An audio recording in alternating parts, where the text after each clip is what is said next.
अपने जगह पर स्थिर होकर के मथानी की तरह घूमने लगा। और जैसे जैसे दैत्य और देवता बासुकी नाग को अपने आगे पीछे खींचते थे तो बासुकी नाग के मुख से विषैली सांस निकलती थी, वो दैत्यों के ऊपर पड़ती थी और दैत्य कमजोर होते चले जाते थे।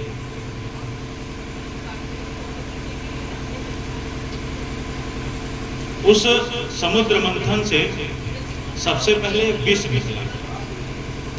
हमें एक व्यक्ति मिला, उसने कहा कि महाराज जो समुद्र मंथन की कथा है ये हमें काल्पनिक लगती है, ये सही नहीं लगती, वैज्ञानिक तौर पर ये गलत है।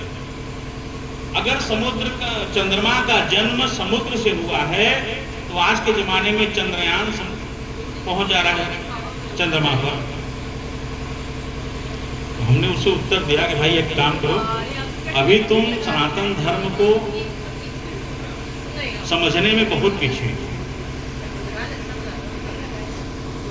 जैसे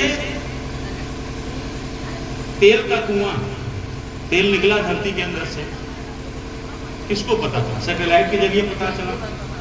हमारे यहाँ धरती में न जाने कितने सोना और लोहा दबे हुए हैं, कभी मिलेगा, निकलेंगे, पता करेंगे, निकाले जाएंगे। 14 रत्नों के नाम सुना गया कि 14 रत्न निकल रहे हैं। सबसे पहले विष निकला, फिर कामधेनु निकली, फिर उच्चैश्रवा घोड़ा निकला। लेकिन कभी ये विचार हुआ, किसी के मन में विचार आया कि सबसे पहले विष ही क्यों निकला?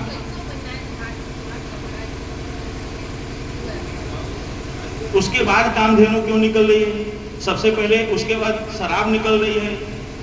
अरे सबसे पहले शराब ही निकल जाती, पी के सब फिट हो जाते हैं, या अमृत ही सबसे पहले निकल जाता। तो ये जो मंथन है ये हमारी आत्मा का मंथन है, ये हमारी आत्मा का मंथन है। जो विष है, जैसे हम किसी काम को करने के लिए चलते हैं तो बहुत लोग उसमें उपहास उड़ाते हैं, मजाक लेते हैं। लोग मजाक उड़ाएंगे, उपहास लेंगे, रास्ते में रुकावट डालेंगे तो ये विष है। अपमान करेंगे तो ये विष है। उसके बाद निकलती है कामधेनु। जब आप इस उपहास, चिंता, रास्ते की रुकावट को जब आप पार कर लेते हैं तो फिर कामधेनु यानी प्रतिभा, आपकी प्रतिभा सामने निकल के आती है। और जब आपकी प्रतिभा सामने निकल के आती है तो आप प्रतिभा से युक्त चाहे जब चाहे तो प्रतिभा रूपी कामधेनु को दूहकर जगत को उसका रस दूध पिला सकते हैं।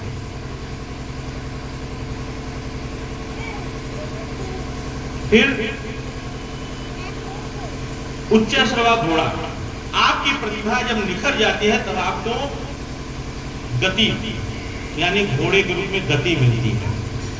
उच्चैश्रवा घोड़ा को पंख लगा होता है, लगा हुआ, यानी आप अपने संकल्प को गति दे रहे होते हैं।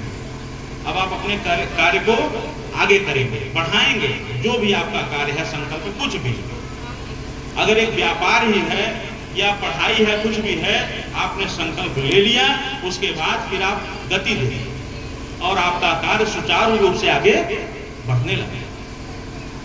उच्चैश्रवा घोड़ा के बाद निकलता है ऐरावत। ऐरावत हाथी।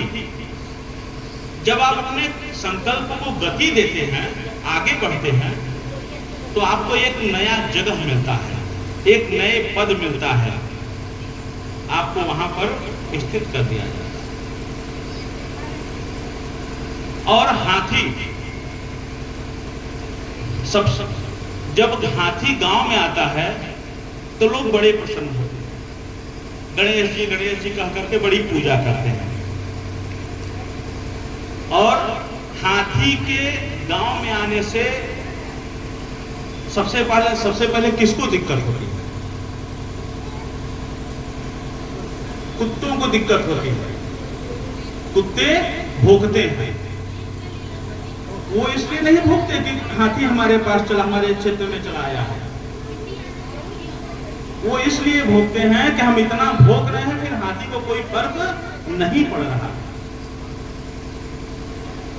यानी ये आपका कर्म है। आप अपने आत्म मंथन को करके अपने संकल्पों को जब आप गति दे देते हैं, एक नए पद पर स्थापित हो जाते हैं, तो उसके पीछे लोग शिकायत करने वाले भी मिलते हैं।